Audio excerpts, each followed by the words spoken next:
Welcome, brave souls, to the chilling depths of horror and detail. Today we are going to share Wendigo and cryptids encounter horror stories. First story, an encounter with a Wendigo. At 1 minute to midnight, I took out the shot glass and put it beside the bottle of Jägermeister. I don't drink anymore after what happened to Pop. The one exception is the first day of September. The house is dark except for the warm glow of the 3 bulbs above the dining room table. I rub my tongue against the inside of my cheek. My mouth always goes dry. The only sound is the incessant ticking of the wall-mounted clock. At midnight, the soft bell sounds, a miniature version of church bells. I fill the glass and hold it aloft for a second and swallow with a deep breath. The subtle burn winds its way into my throat and stomach. I wash the shot glass by the light of the moon shining through the kitchen window. Loretta wouldn't mind my drinking, but a used shot glass beside the sink raises questions, and I never like to talk about it. All these years later, I still have nightmares.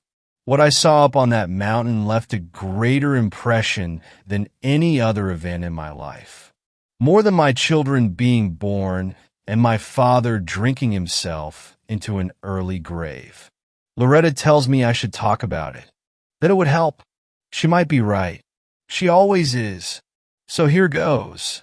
I joined the park ranger service right out of school, and it was a perfect fit.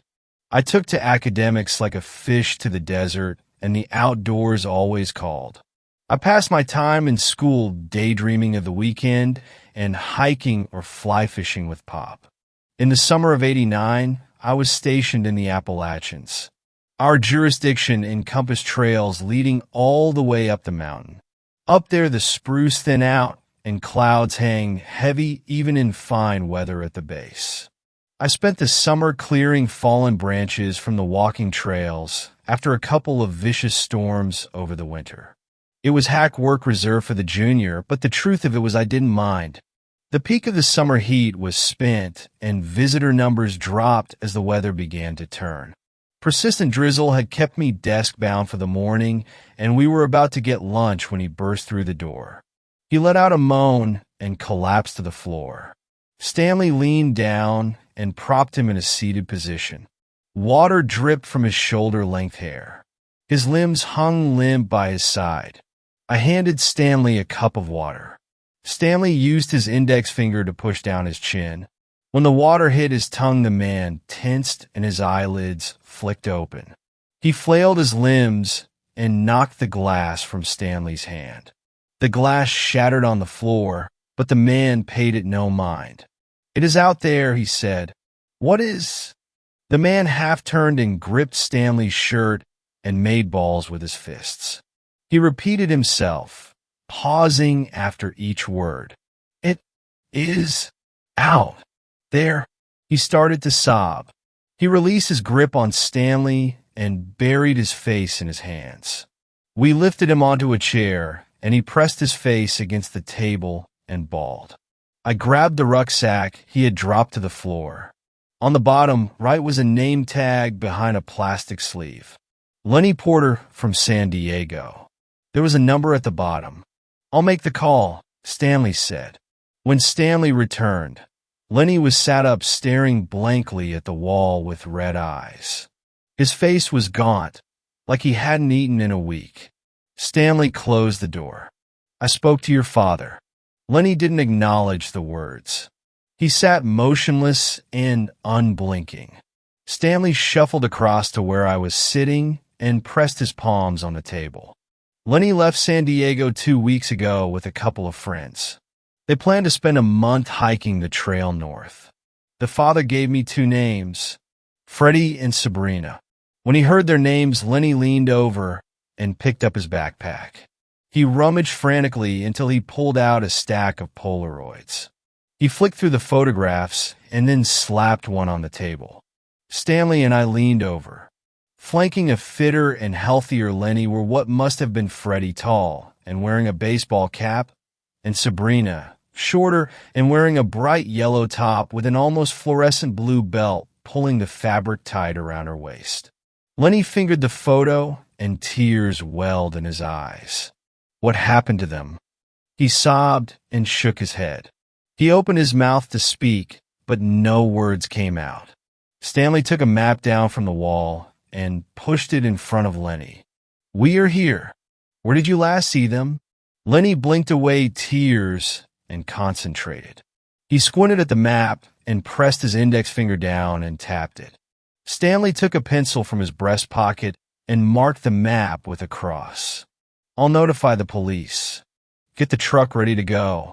During training, they told us about search and rescue operations. The Rangers are the first responders. It was part of the job.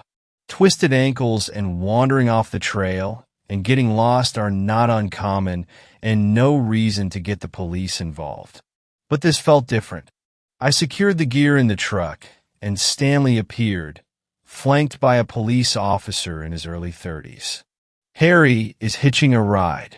His partner will take care of Lenny. We drove up the trail for about 15 minutes with the truck until it grew too narrow and treacherous. We split up the gear between us and set out on foot. Our destination was high up the mountain and far away from the trails. It was almost as if the trails deliberately avoided the area. We hacked our way through the thick forest. How had they ended up all the way out here? Stanley checked his watch constantly as we climbed. He wanted to get there before dark. I figured we would be lucky if we did. Stanley and Harry talked like old friends, asking about each other's wives and children. The park rangers are in effect an extension of law enforcement. It made sense to be friendly with the police, and living in a small mountain town made it almost inevitable. I like that. As the sun dipped below the horizon, Stanley checked the map. "Almost there. Get your torches." "All right." Harry reached into his backpack and pulled out a flashlight. I did the same. "Do you know what's up this way?" Stanley said. I shook my head. "Somewhere up here is an old cabin. Hunters used it as a base back when you could still hunt up this way. The cross our friend Lenny put on the map is just about on top of it. Let's see if we can get there before there's no light left." We didn't make it by dark. Twilight gave to night with little warning. Soon we were relying on the light from our torches. Being on a trail in the sunshine lends a sense of security up here, even when you are alone. Now, surrounded by black and with the trail long behind us, an uneasiness grew in my stomach for the first time. Stanley paused and swept his torch. He muttered something under his breath. Harry took a few steps to the right, lowering his head and squinting. "There it is," he said.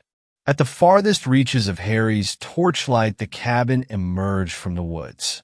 Stanley tapped Harry on the shoulder. "My eyes aren't what they used to be."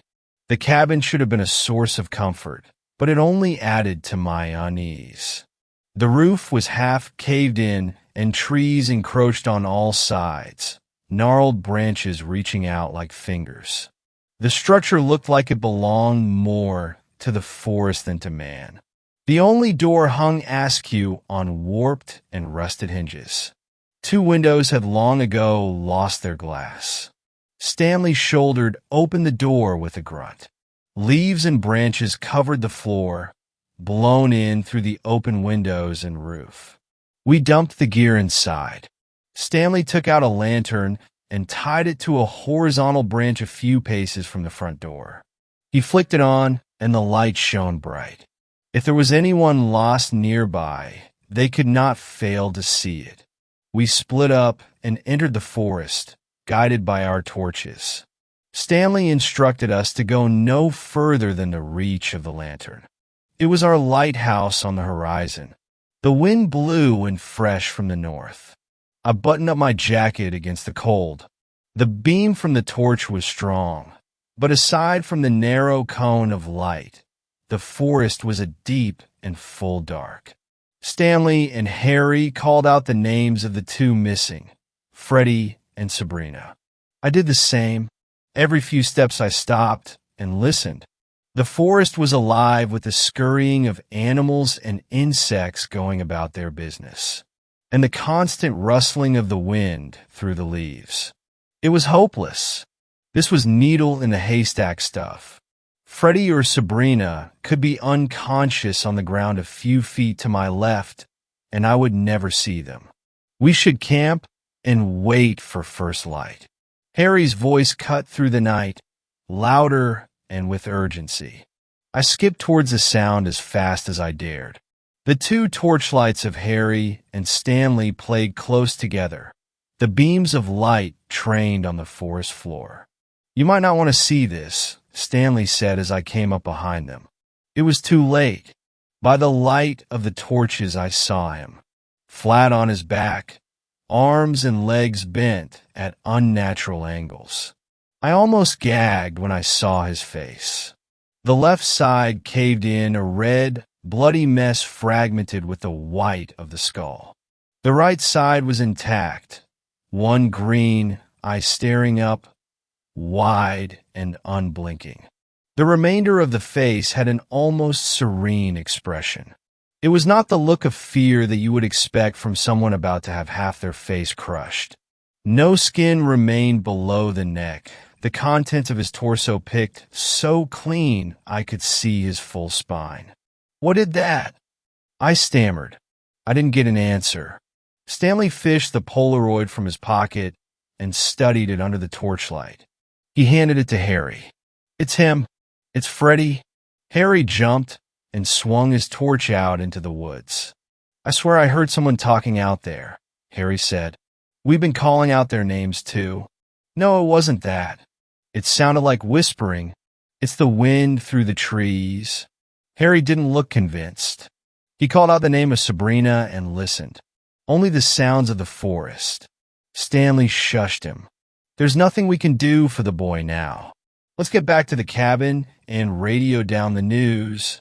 Stanley took a few quick steps towards the cabin and motioned for us to follow. He seemed agitated. I didn't blame him. I followed on his heels. Harry lingered, searching the woods with his torch until he too fell in behind. The inside of the cabin felt like a sanctuary.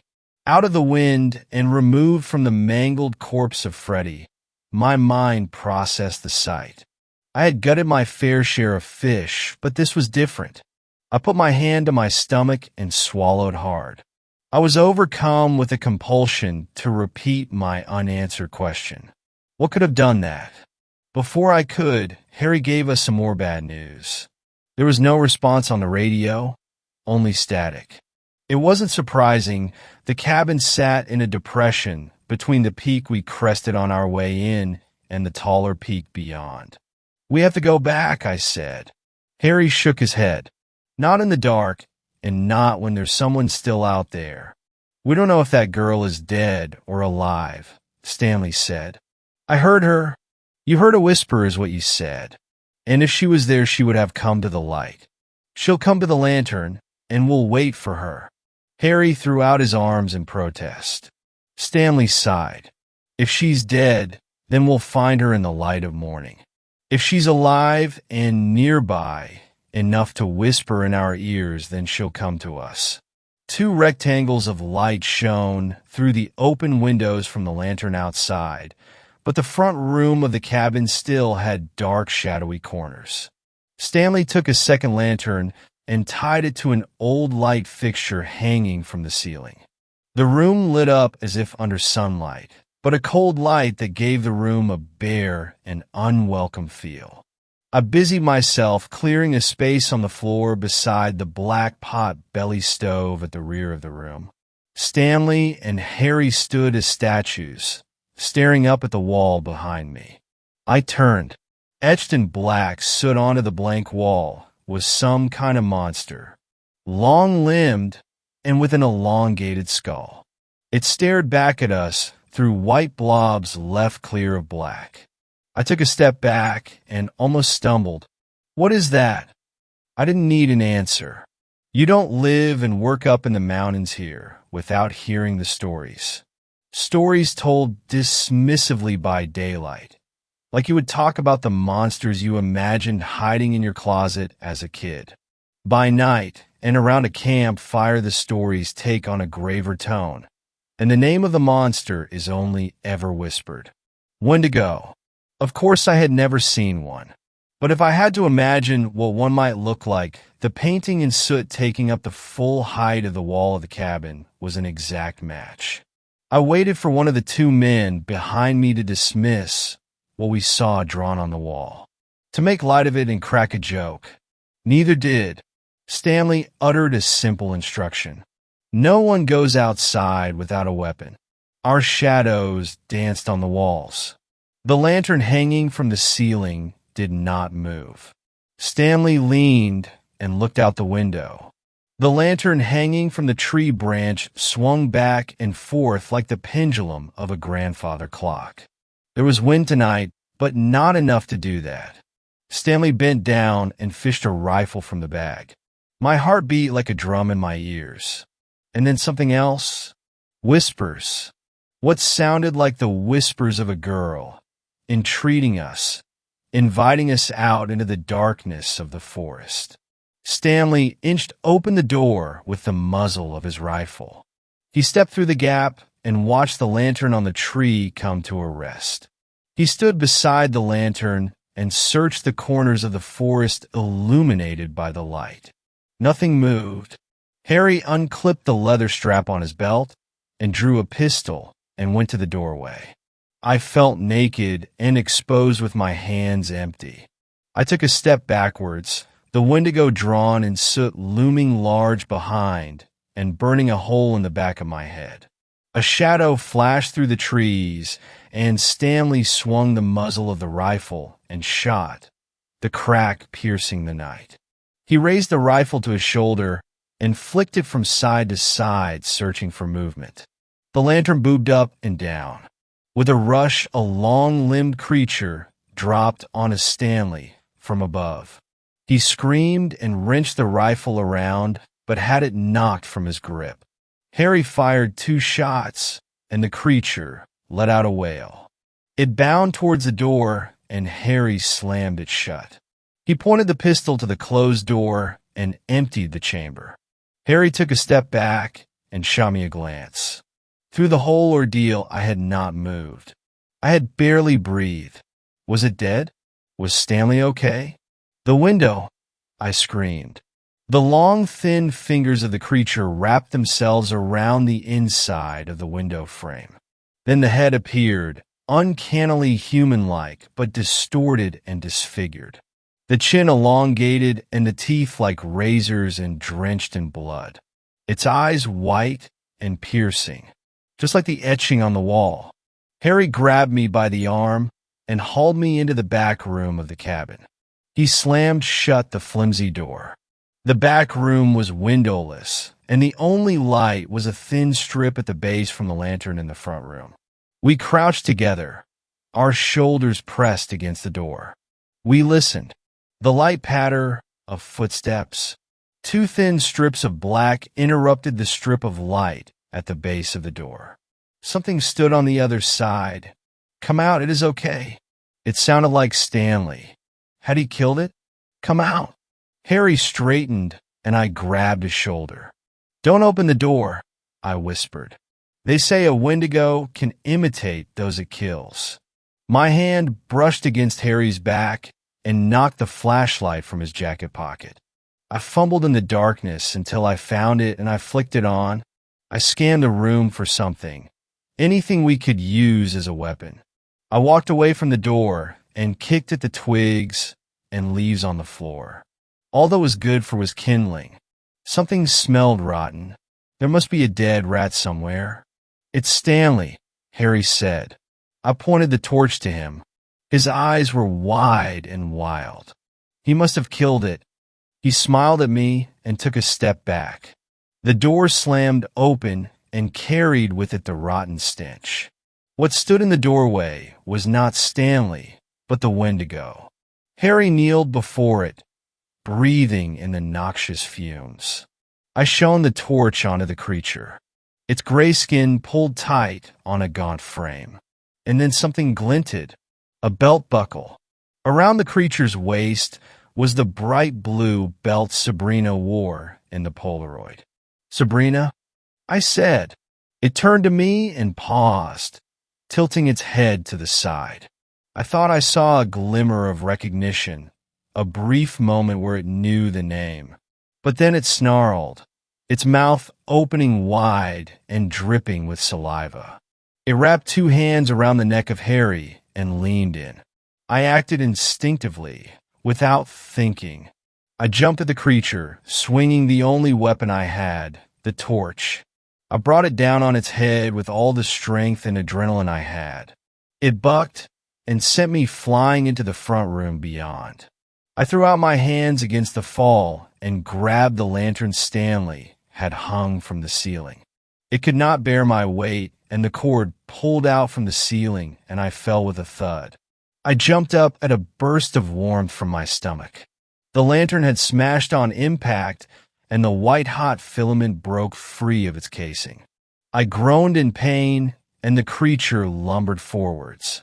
I retreated into the corner of the room and pulled my knees up to my chest. It stood over me and opened its mouth, razor-sharp teeth gleaming white. Then the smell of smoke. The creature hopped and then scrambled backwards. The leaves and twigs covering the floor ignited under the heat from the lamp filament. A small flame burst up and the creature covered its face. Fire. It didn't like fire. I crawled forwards and swept as much of the kindling as I could grab onto the flames. The fire grew and the creature screamed. As smoke filled the room, it coughed and spluttered. It made one last effort to come at me and then retreated out of the room and into the forest. I went to the back room and grabbed Harry. We stumbled out of the cabin, the fire now spreading up the walls and to the roof. Stanley lay below the lantern hung from the tree, unmoving and with a chunk of flesh missing from his throat. We ran into the forest in the opposite direction the creature had gone. We first climbed up to the crest and then back down the mountain. We stumbled our way down by the light of the torch. Adrenaline coursed through our veins, and we imagined that thing right behind us, stalking us in the dark. When we finally crossed a trail, we followed it back down to the ranger station. A team of police and National Guard hiked up to the cabin after the sun rose. The cabin had burned to the ground, the pot-belly stove the only item that survived the blaze. The bodies of Stanley and Freddie were brought down. They said Stanley's flesh had been picked clean down to the skeleton. That was the first day of September, 1989. Sabrina was listed as a missing person, and her father spent a month in the mountains searching for her. But she's gone in every sense that matters. Turned to a Wendigo by hunger for human flesh. She transformed into something unrecognizable from where it began. Around campfires, people still tell stories of the Wendigo. I don't know if they truly believe they are out there, but I know I've seen it. Sometimes there really is a monster in the closet. Second story. The rules of our woods. The path through the woods is so twisted and winding that it doubles back at some points, and at others you could cut out 5 minutes of walking if you were willing to race just a few hundred yards straight ahead. Nobody would, though. Don't be foolish. I've been walking for half an hour when I see a pair of cherries on the path, but not touching it. They appear to have fallen perfectly, so that their stems are held up gently by ferns. I duck down to examine the berries and find them almost perfect, and I reach my hand to touch it when, don't pick up their gifts. Dash one of the warnings I've heard all my life rings clearly in my head. Are these fruit really a gift, though? There are certainly cherry trees in these woods, and though I can't see any right now, that doesn't mean that there are none close enough for this to be a natural occurrence. I eat the berries and continue on my way. In our village, adults tell children what to do in the woods before they are old enough to venture out there. Before they're even old enough to walk, in some cases. If you take their gifts, Listen to the whispers in the forest. Insult them or leave the trail for any reason, then you could be taken. Some children who are taken are replaced by false, corrupted versions. Some are merely removed, never to be seen again. They never replace the adults. As a teenager teetering between childhood and adulthood, I wonder whether their rules would allow them to send a replica back in my stead. I wonder if they would even want to. The whispers started up a few minutes later. I can't remember if they alarmed me the first time, but I've been on this trail many times before today.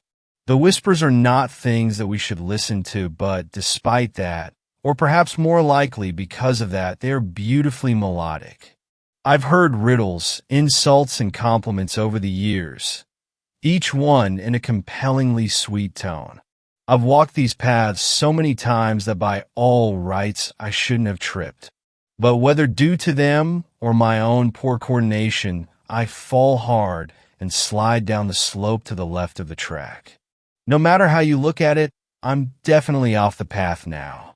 I hear giggling all around, though I can't see a single source. Oh yeah, you think you're funny. You really think you're clever. Your tricks are stupid and you're stupid and you just dash.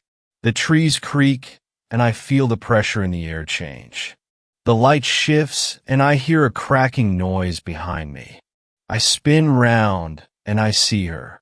Beautiful, horrific, and altogether inhuman. I sob as I fall to her feet. I didn't mean it. I whisper. I didn't mean it. It was just the last rule that I had not broken. I haven't been honest with you, I suppose. Not entirely. I told you of the rules that adults tell children in these parts, and I let you believe that I was told these myself, rather than only ever hearing them from parents who were actually concerned about their kids. I told you how I ate the berries and left off just how much I hoped they were a gift. That I tripped was perfectly true, but the additional truth that I had fully intended to purposefully leave the path at a later point would have shifted the tone somewhat. Why did you come? She asked me. Whilst parents told their children the rules of the woods, what mother, who truly cared about their child's safety, would not only fail to catch them, but actively allow their child to walk this way, time and time again? My mother told me that you take people and send them back all wrong, that a good, pure child had been taken from her, and I was sent back instead. There was a pause, and I could hear creaking as she breathed. That is not the truth of the matter. I know that. I know it. I have no memories of the woods before the age of 8, and she'd already started telling this story by then. So I know it's just a story and that I didn't come from here. But this is still where I want to be. I'd stop crying, perhaps because there was no longer any point. I'd made my case, and she would either choose to accept me or she wouldn't. This choice cannot be undone, and our ways are not like the ones you've known. We are not what you might consider kind. I shrugged. Neither were they. All children learn the rules of the woods, but so too do all adults. They take alarming truths and flavor them with suspicion and fear. They use stories of the forest to hide truths from inside the village in a place that no neighbor will dare to scrutinize too carefully. It is true that the beings in the forest will steal those who break their simple rules. But it is also true that sometimes, every so often, there are those of us who want to be stolen. Third story. The creature in the woods. The leaves crunched as I walked along the vast, beautiful forest. The blinding sun shined ever so brightly in the sky, setting ever so slowly over the horizon. A breezy wind blew through the forest, singing a quiet song in my ear as I continued to walk. I could hear the sound of animals scurrying through the forest, giving life to the terrain that Mother Nature ever so graciously built. As I navigated my way through the forest, I looked around at all the shady trees as I jumped over all the logs that lay on the ground. I imagined the life each tree has had, how many people throughout history had also walked the same path I was. Each tree has a story to be told, each as old as nature itself. I was a big thinker as a child, always asking my parents questions about how the world works. I was always in my head, wandering around worlds that I created. Worlds of cities built with bright diamonds, fantasy lands where I was the hero of my own story. Nature was my escape from everything. I would imagine myself fighting the ferocious beast that I created in my head, or that I was on an adventure to Mordor like Frodo. This time I imagined I was walking on the Death Trail in search of an ancient treasure buried by Blackbeard himself. I fought devilish beasts whose teeth could destroy a whole tree with a single bite, dragons whose eyes shined a crimson red and breathed fire as hot as the sun. The forest was my favorite place to think, for this inviting, evergreen forest was beautiful in every way. The sound of squirrels chattering could be heard as the birds sang their final song, for the sun was setting slowly over the horizon. Bright, vibrant colors filled the sky. The forest sparkled as sunlight cracked through the trees, lighting up the dirt path ahead of me, decorated with roots and flowers of many kinds. It was lively. The sound of scurrying could be heard on every side of me. The leaves and twigs crunched under my feet, and branches hung as if they were welcoming me. I breathed gracefully, my body feeling a slight chill as I walked through the path. I was deep inside my imagination when the sound of water took me out of my thoughts. I always hated that sound, for it meant that soon I would have to turn back. I continued my way, trying to ignore the sound, but it became increasingly harder as I reached the river. I slowed my pace, trying to prolong my journey back home. It wasn't long, though, until I saw the sparkling blue river in sight, the sound of crashing water filling my ears as I reached my endpoint. I stopped and cleaned off my arms and hands from the dirt that always found its way onto my body. I felt the water flow through my hands as I looked beyond the water into the tree line. I would always turn back at the river, for my fear of drowning kept me at bay. I would sometimes walk along the river, dipping my hands in the water as I walked. Something in me didn't feel fear of the water that day, though.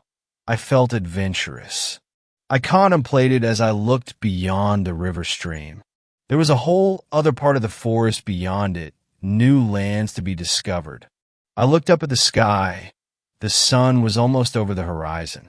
I thought about being out at night, thoughts of monsters and creatures capturing me. I remembered my stories, though, the heroes who saved the world from danger. Suddenly, without a second thought, it was like my body just got up and began to jump on the rocks in the river. I felt the water on my feet as I stopped on each rock before jumping to the next. Once I reached the other side, I quickly ran into the forest beyond the water. I walked along the ground as I studied the trees to get a good idea of my surroundings to find my way back.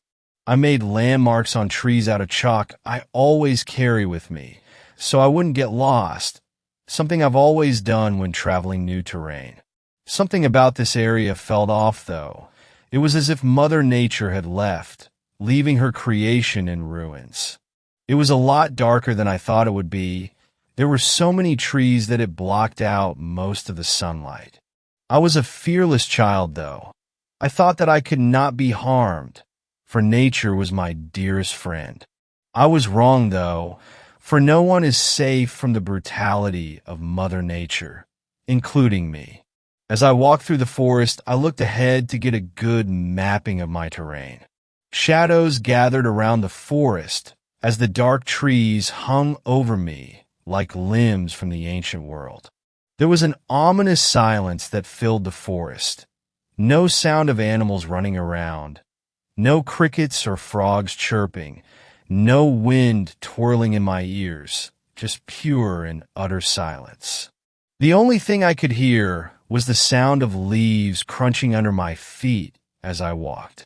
I noticed a tree that looked like a hideous witch, its gnarled limbs and black claws stretching over me, almost serving as a warning to not go any farther. This was a tree that had died many years ago from the looks of it, succumbing to nature's life cycle. I stared at it for a minute, feeling an uneasiness that crawled down my back. I continued my journey across the uncharted forest, but the tree stayed embedded in my mind. There was a feeling of dread that I fought off as my heart felt uneasy. The forest seemed dead, as if it was abandoned long ago. Stumps were scattered across the forest grounds, and clumps of bushes lay among the stumps. Twigs snapped from my feet, and brown trees were very close to each other, which formed a very thick canopy. It was barely bright enough for me to see ahead of me, yet I did not stop. There was a mixture of feelings that I felt that I cannot describe. One thing was for sure, though, I felt as if I was being watched. It was like the trees had eyes of their own and were watching me very closely. My senses widen. My skin tingles. I breathe deeply and listen with great intensity. My instincts were telling me that something was off, a great deep feeling that crept over me like a beast. I kept looking behind me to make sure nothing was following me, scanning my surroundings with great efficiency. That's when something caught my eye. Straight ahead, deep in the forest, barely in eyesight, stood a tall, dark black figure that peered at me from behind a tree. I was paralyzed in shock, gripped by a sudden strong urge of fear that froze my entire body as I stared at whatever was ahead of me. I couldn't make out any features. It was so dark that I couldn't see the mysterious figure clearly. I felt our eyes lock, even though I could not see its eyes. It felt like it was staring through my very soul. I tried to convince myself that it was just my mind, but everything in me told me otherwise. It just stood there, staring at me. My body couldn't move. I tried, but it was like my brain just shut off. As I looked at this creature, everything about it just did not seem right. Its arms were so long that one touched the ground, the other wrapped around the tree. Its head had a weird shape to it, as if it was stretched out. The creature stood incredibly tall. It had to be at least 9 feet. It was skinny, as if it was just pure bones and nothing else. It did not feel like an animal. It felt like two intelligent beings staring at each other. Somehow it felt even quieter than it had before. Silence crept down my whole body, paralyzing me. Everyone has a fight or flight, but in some instances when a human reaches a new level of fear they never felt before, they freeze. You try to move, but it's like you are being gripped by an invincible force. Every instinct in you tells you to run, yet you can't. Even though I've fought many monsters and beasts in my head, when faced with a real danger, I did not fight. All I felt was fear. Fear of the unknown, certainty of death. A cold chill filled the air. Even with no wind, it got colder. My body violently shook, legs trembling with pure dread and fear. I felt the thing looking me up and down, as if it was studying me. Neither of us made a single movement, as if it too was paralyzed. Sweat dripped down my face. I breathed heavily as a panic attack began to emerge out from the darkest pits of hell, dragging me down with it to devour me.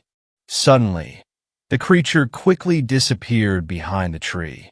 The sudden movement caused my brain to snap out of the paralysis and my legs started moving. It was like my primal instincts kicked in, instincts given to us from our primal ancestors. My mind was racing with thoughts as I wondered what it was I just saw. I was trying to convince myself that it was just an animal, but everything in me told me that something was not right. I could hear my own heartbeat as it tried to claw its way out of my chest. Keep going straight. Soon you should see a long tree that has vines wrapped around it. Once reached, turn right, and you should see a tree with white chalk. Keep running forward until you see the stump you almost fell over. Make another right and keep going forward.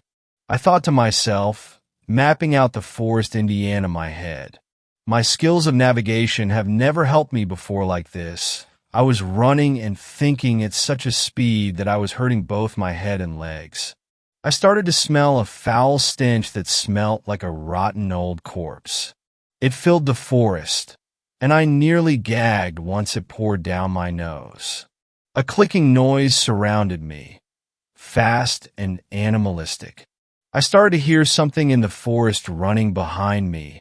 Footsteps sounded heavy and fast. I looked back for a second to see if I could see whatever was chasing me, but all I could see was the dark, open forest. I looked back and continued my way back to the river. I weaved my way through the forest quickly, making sharp left and right turns to find my way back to safety. My legs felt like they were going to break, and my heart was hammering in my chest as my lungs were set ablaze. I listened to the sound of running behind me. The clicking was even closer and louder than before. The smell, even more strong and foul. It too knew how to navigate a forest as I did, maybe even better. My skin felt cold as I shook to the point where I almost fell many times. I always caught myself, though. Make a sharp right, turn once you reach the dead tree. Once you see the rock that stands tall, make a left and keep running straight. It was like my mind was on adrenaline too, thinking at such a pace that I never thought I could think before. The running behind me sounded even closer, the stench even stronger. My legs felt as if they were going to break, yet my speed still stayed the same as I used every ounce of energy I had. A familiar sound filled my ears, a sound I have always hated and despised. It was the river. I was close. I ignored the pain I felt in my legs and continued to run as whatever was behind me was catching up. My heart was beating like a war drum. I was running off of pure adrenaline at this point. My chest felt as if someone was squeezing my internal organs together, my feet burning from the many blisters I had. I ignored it all, though, and continued to guide myself through the cruelty of Mother Nature. I began to see the river stream. I was approaching it rapidly. My legs felt numb. My lungs were on fire as I breathed heavily out of exhaustion and fear. It sounded like it was only a few feet behind me. I knew that if I didn't reach the river, then it would soon catch up to me. The clicking sound was basically right in my ear. The stench was so strong I had gagged. I used every ounce of energy. I had to run even quicker, ignoring all the pain I felt in my body. I hurtled out of the forest once I reached the river and jumped my way across the rocks that stuck out, falling onto my knees once I reached the other side. I quickly got back up and began running again.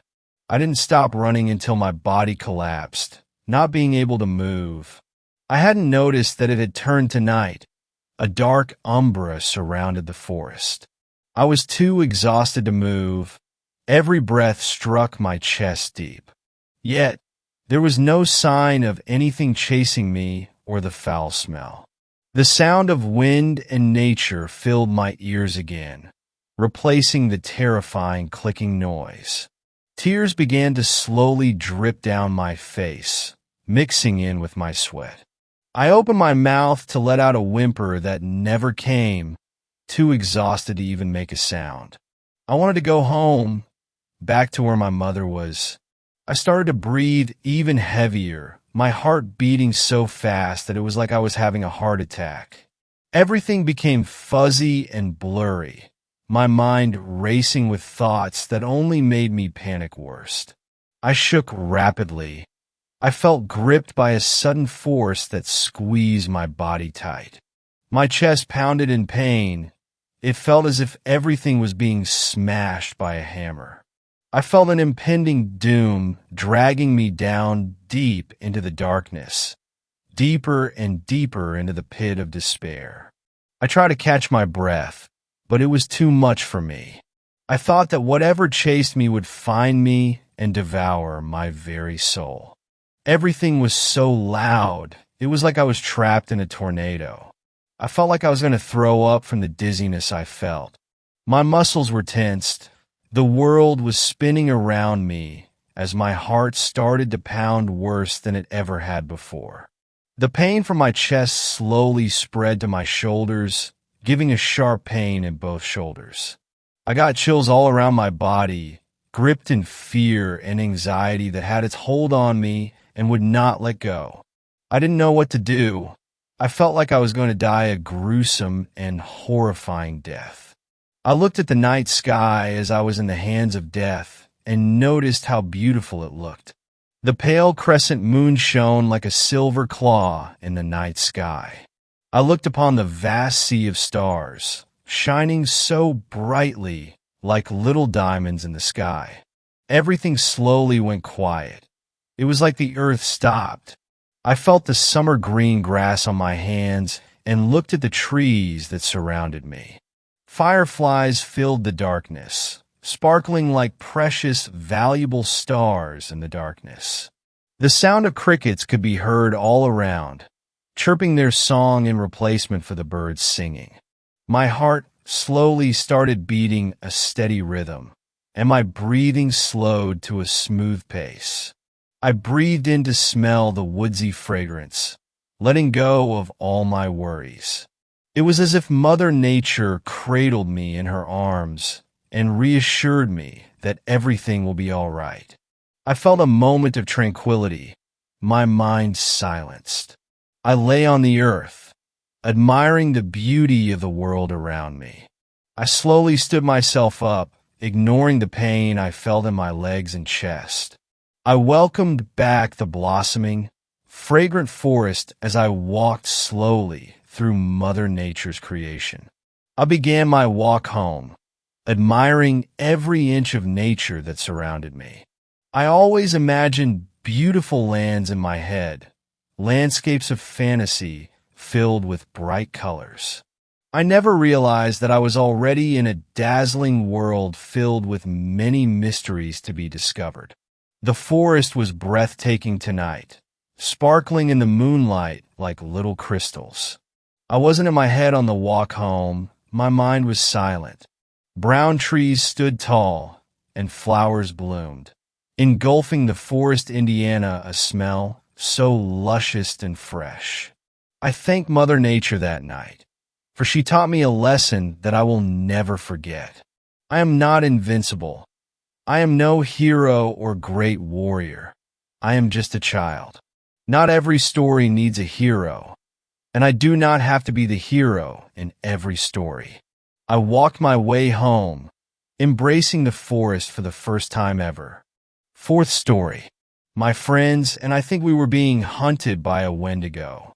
I was 16 years old and went on a fishing trip with my 4 friends. Brian, Mike, Ethan, and Joe. The fishing spot was under a bridge 1.5 miles away from any houses. The day started out fun. Everybody was excited to go fishing and smoke, and the walk to the spot went well. There were squash fields littering the sides of the main road, so we snagged a few and continued on, also grabbing corn. We get to the spot and fish for a few hours until it was 9:30 p.m. This is where shit pops off. But before I say anything else, I want to recognize that my friend Brian is a descendant of the Navajo tribe and believes in druid stuff. I'm an atheist.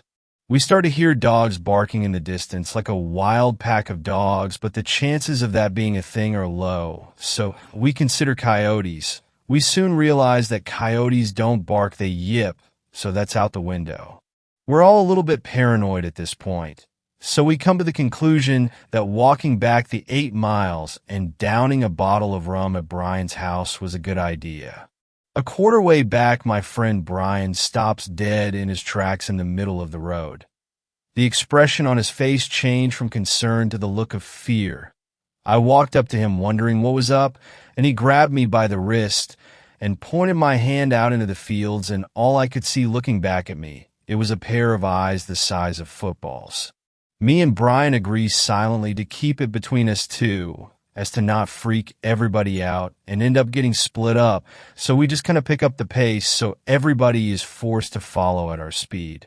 Halfway back to Brian's house, we pass a white farmhouse with a cornfield across from it. Next thing I know, it feels like a plane buzzed by, and there's about a 40-yard trail crashing through the corn. Oh, and all while this is happening, we hear the dogs following us. As we return at Brian's house and pull out the 12 gauge and a bottle of rum and sit on his porch, we are the same dogs from earlier start whining off in the distance like they were upset at us. I then proceeded to have night terrors while drunk at my buddy's house, LOL. Fifth story. When it rains in the woods, it's raining again. To be honest with you, I'm terrified of rain. I never leave the house when it's storming outside. But to give myself some credit, I never used to be like this. I used to love watching the rain fall from outside the windows, but now I always have my curtains pulled tight across the edges of the windowsill. I wish I could show you what made me the way I am, partly to warn you, partly to verify myself. But I can't. I can only write out my story like it's some sort of fantasy, as if it's just another bizarre story on the internet that deserves to be forgotten in a week. If you see it like that, then that's fine, but I won't forget. I'll never forget. In 2012, I was a 21-year-old college student. I was absolutely madly in love with nature and all things wild. I had spent my childhood roaming up and down tree lines, fantasizing about mythical creatures and fantastic monsters. Now there I was in 2012 as an adult, studying forestry with dreams of defending those tree lines and fantasies I held so dear. I was absolutely ecstatic when my professor announced an opportunity for some extra credit. He suggested that we spend a few days of our upcoming break walking along some trails and paths to remind ourselves why we were doing what we were doing. As an avid hiker, I knew of a hiking trail a few hours over from our town that offered plenty of room to walk with very little crowding. The only ones who really walked more than a few minutes down the trail were the park rangers, and the chances of seeing one of them on the ever-winding and expanding trails of the forest seemed small. "Hey, Lily, want to take a trip down to the preserve with me?" I asked as the bell finished tolling, signaling the end of the school day. The girl next to me, Lily, was a quiet and sweet girl. She had long brunette hair that stretched just past her shoulders and gentle green eyes. She was the type of person who people admired from afar. Beautiful but silent. A passing joke or compliment would make her smile, but she'd very rarely comment back. To most, that'd make them move on to the next person. To me, that made me want to be closer to her. We'd been friends for a while at this point. Whether or not any sort of romantic intent was had between us, I couldn't say. We just knew we connected on some sort of level. "Yeah, of course. Just tell me when." She looked into my eyes with a soft smile on her face. I smiled back at her. I hoped this trip would turn out well. A few days passed. Lily and I spent our free time in stores gathering food, supplies, and tents together. Soon enough, we were all packed up and ready to head out.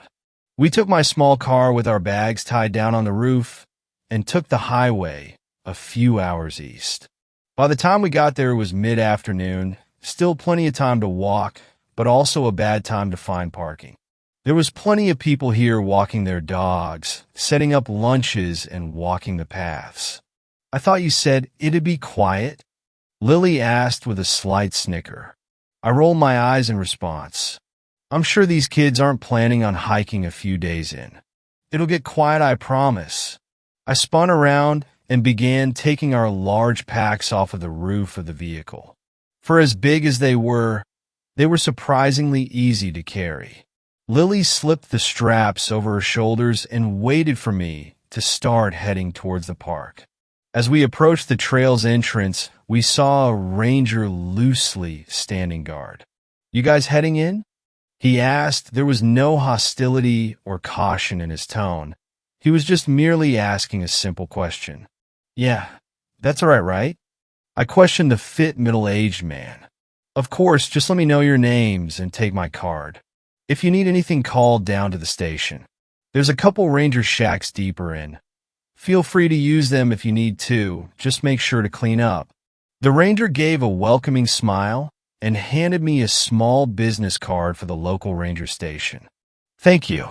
Oh, and my name's Max. This is Lily. Lily gave a small nod at the ranger, and he nodded back respectfully.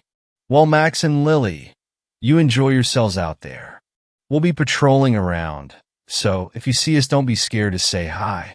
With those words, the ranger backed away from the entrance, and we began our trek. We spent half of the first day slowly walking in quiet appreciation. There's something so liberating about walking with no time limit. It's like all of the world's stress slides right off your back, and the only thing you have to worry about is yourself. In that exact moment, you're all that matters. No bills, no studies, no cares. Just avoid snakes and strange plants, and you're all set. It wasn't long into our journey before the sun began to nestle itself behind the trees, and the warm, but steadily dropping temperature of the late afternoon's winds began sweeping under our sweaty clothes. Let's find a clearing to settle into, Lily said, her head tilting from one direction to the other, looking for a place to set up. I nodded in approval and saw a small opening further down the path, clearly made by others who took a similar trip. It only took a few minutes to set up our tents in the clearing and to start a small fire. After all that walking and hard work, we were finally ready to be off our feet for a while. Lily plopped herself down on the opposite side of the fire I was sitting at and pulled out a granola bar to eat. I felt a rumble in my stomach and pulled out one of my own. This place is really beautiful, she said, taking a large bite out of the bar. Yeah, haven't seen many animals yet, though. I unwrapped my food and placed it on my lips, ready to take a bite. I quickly glanced over at Lily and froze. In the increasingly darkening forest just off the trail, just behind Lily, was something about the size of half a football. It was cloaked in the darkness, but I assumed it had to have been some sort of small critter. I began to squint my eyes trying to focus on it, but whatever it was seemed to fade out of existence, going straight into the ground. Everything all right? Lily asked. I realized it must have seemed like I was staring at her with food half in my mouth. I laughed and shrugged, shaking my head softly. Yeah, sorry, I thought I saw an animal or something off in the woods.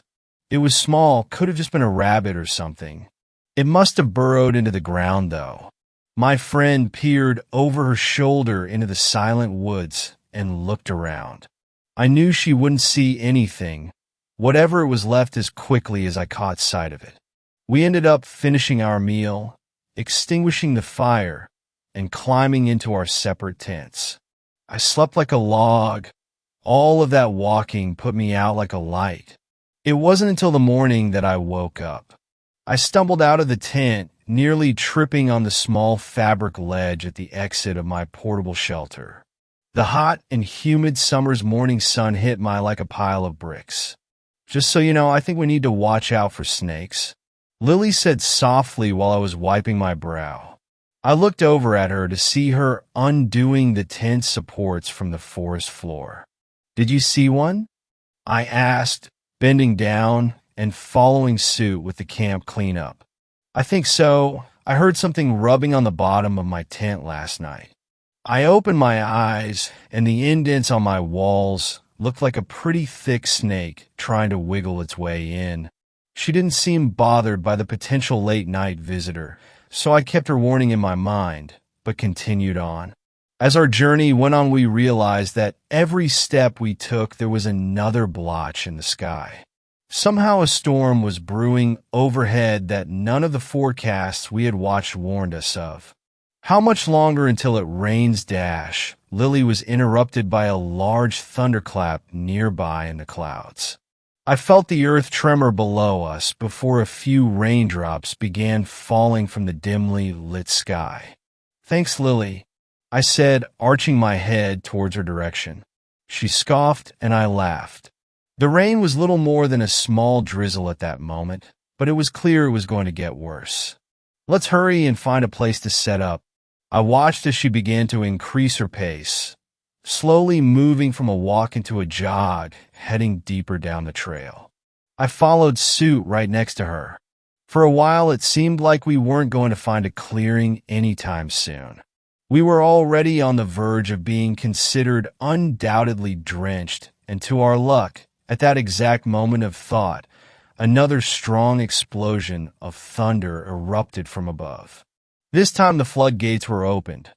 Rain began to fall with a purpose and with enough force to erupt on impact, splashing everything nearby with the drop's watery contents. "Hey, right over there?" I heard Lily yell out, just barely audible through the thunderous rain. She was running off of the main path down a small side trail nearby. I looked at where she was heading and saw a small cabin. I ran off the path with her. With each step more and more mud thrust itself against my legs. I increased my speed hoping to catch up to my light-footed friend, but something caught me off guard. The tip of my foot slid underneath something, and my momentum carried me downwards, face first into a mud bath. For a few seconds I was dazed, just laying down in the runny muck pit. I eventually looked down to my feet and saw what looked like a thin tree root also caked in dirt erupting out of the ground. But as my eyes kept on the root, those initial assumptions fell to the wayside. The shimmering of the mud is what made me realize that whatever this object was, it was moving just beneath the mud. Then it clicked in my head, the snakes Lily had brought up. I had just tripped over one of them. I felt a shiver cross over my back, and I jolted back up to my feet and continued on my path, abandoning that snake behind. Without another instant, I made it to the cabin doors and busted inside, finally free from the hurricane-like storm. "Wow!" A familiar voice rang out in the shack. I looked over to see a drenched, but otherwise clean Lily staring at me, with an amused smile on her face. "Decide to have a wrestling match out there?" "Ha, funny," I said, looking down at myself. Mud was dripping off of just about every pore of my body. "I think I met one of your snakes you mentioned out there. It decided to give me a little trip." "Oh, really?" Lily said as she grabbed me and turned me around, searching the pack on my back for something to help me clean up. "You were right, they're pretty thick. I wonder what kind they are. I can't imagine them being venomous being that wide." I felt the hands of my companion yanking out fabric from my pack. I took some time to look around the cabin as Lily pulled the towels free. It was wooden, old, and completely empty. There was a cooking stove off to one side, but other than that it looked very sparse. Clearly it was only meant for a quick one-night stay. "Here, get yourself cleaned up." I turned back around, and Lily handed me a bundle of towels. I immediately wiped off my face and brow. The dirt was already starting to dry and stick to my skin. "Thanks," I replied to her as she began setting up her things. I put my pack down against the door and walked over to a window, still wiping myself down. I watched as the rain continued its assault on the earth, the dirt running like rivers down the valleys and trails, both natural and man-made. "It looks terrible outside," I remarked. I heard a small groan of acknowledgement come from behind me. I let my eyes trail over the forested wetland over to the path we took to get up here. My body locked up when I saw something right where I tripped. Something was protruding from the ground like a small pillar. I rubbed the inside of the window fruitlessly to clear off the fog and obstructing rain. I could barely make out what looked like a thick, partially submerged branch broken off on one end with small twigs splintering off skyward. "Hey, come and look at this." I called out to Lily, who was still fondling around with her bags. "Is it the snake?" she asked, rising to her feet. "I don't think so. It looks weird, though." I watched the mud-coated object get hammered by rain as Lily approached and peered outside. Is that a broken tree root? She suggested. I could only shrug. Whatever it was wasn't moving. Wait, Dash, Lily chimed in again. Look at the color. As more and more of the rain ran its way down the object, the less obstructed by mud the object became. I narrowed my eyes, pushing past the raindrops on the window, and noticed exactly what Lily was talking about. Whatever was under that mud was a pale shade of gray. Oh my God! Lily gasped and grabbed her mouth. What is it? I turned and looked at her, my eyebrow upturned in confusion. Look at the end of it, she said, holding her breath. I turned my gaze back outward and focused in. I felt my heart drop. Fingertips. It was an arm reaching out of the ground, still as the grave. Oh my God, my voice wavered slightly. We should call the Rangers and get them out here. Where's their card? She asked, hand extended towards me. I reached into my pocket and pulled out a wet but legible business card. Without hesitation, Lily snatched it out of my hand and began dialing the number in. Hello, I'd like to report something on one of the trails. She paced back and forth on the squeaky cabin floors. I turned and kept my gaze on the hand. It looked petrified in place, fingers eagerly reaching towards the sky, letting the water rush over it.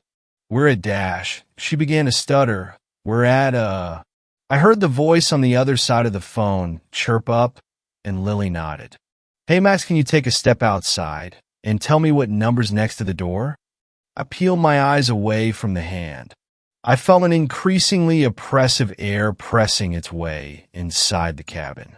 I shook my intuition away and walked to the door. I opened it up and stepped outside. I peered towards the arm and could see it more clearly without the blurry window between us. It was hairless, smooth, and the fingernails seemed clean and trimmed.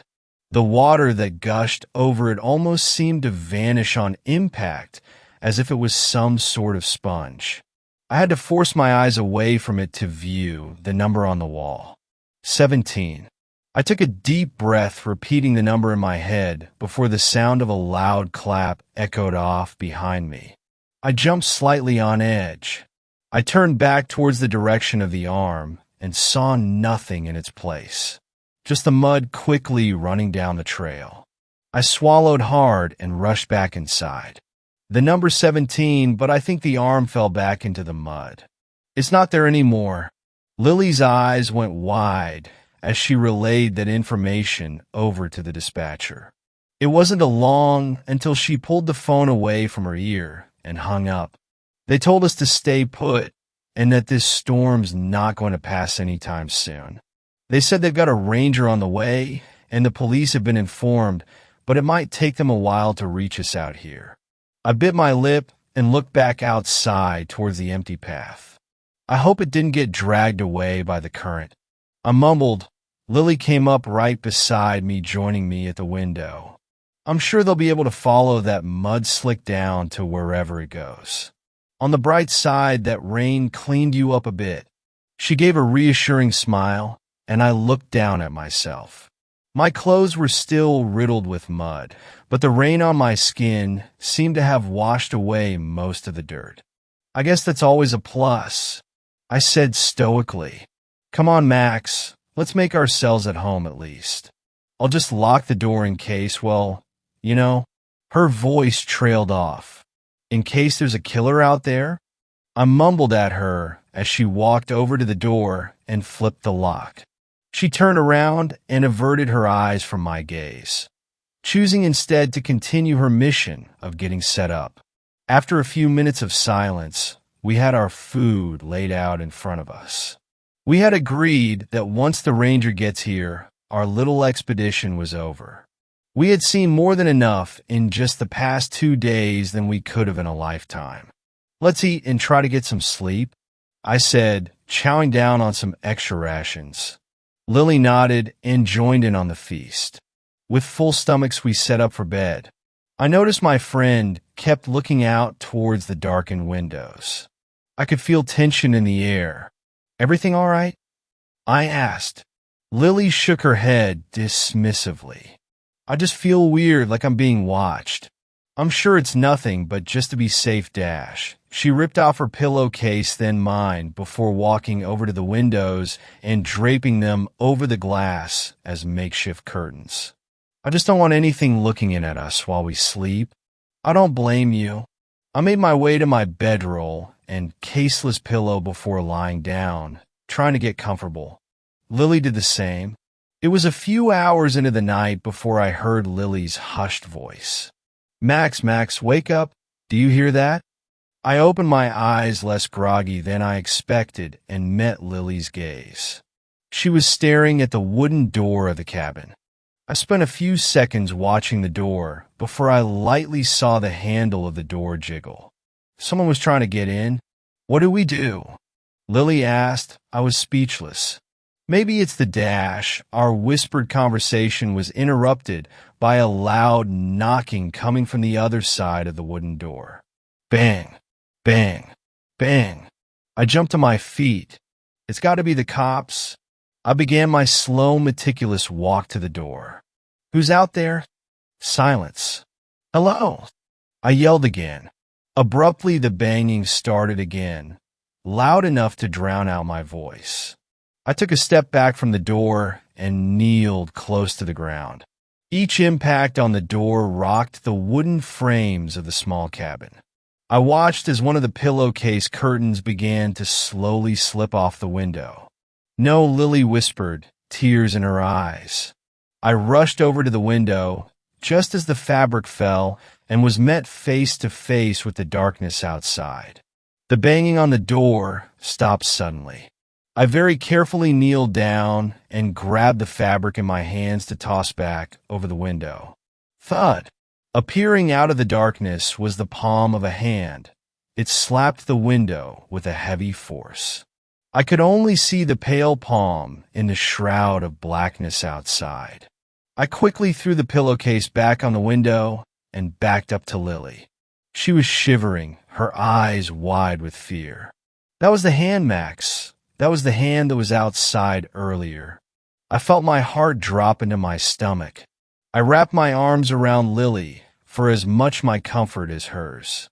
Thud, thud, thud, thud, thud, thud, thud. The wet palm of the hand kept slapping against the glass. I could hear ripples of cracks spreading along the window pane.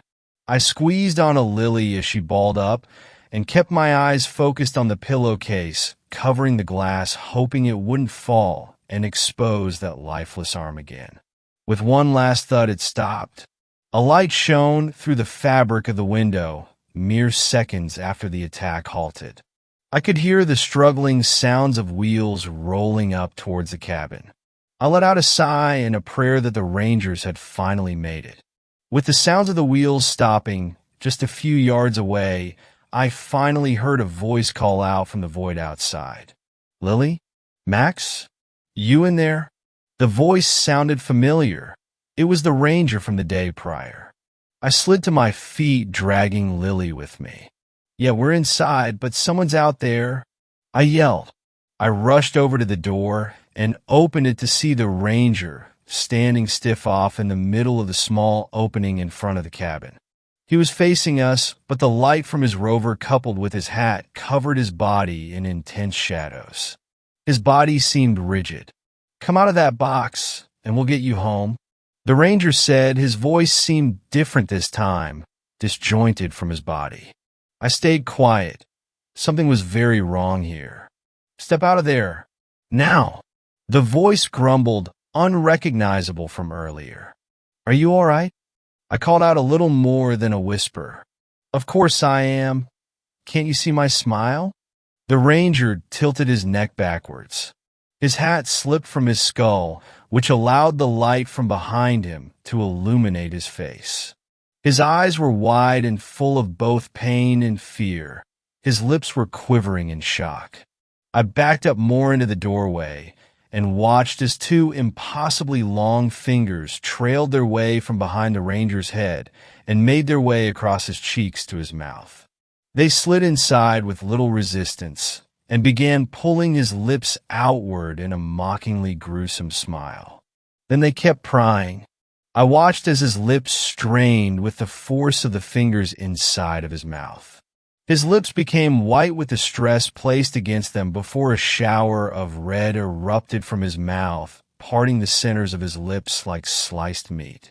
"I'm so perfectly happy."